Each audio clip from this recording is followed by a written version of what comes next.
Turning your engine 34V12.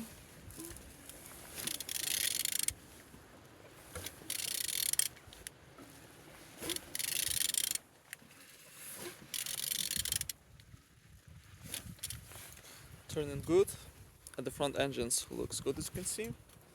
Compressor look nice, same as well like altimeter. And on this side, engines without any damage. Starter no broken. Look as well on the gearbox, everything's good. Same as well like on this side. Turbo on the good conditions, as you can see. And on the top, didn't see any damage. All connectors looking nice. On the bottom, oil sump without any cracks, no leaks.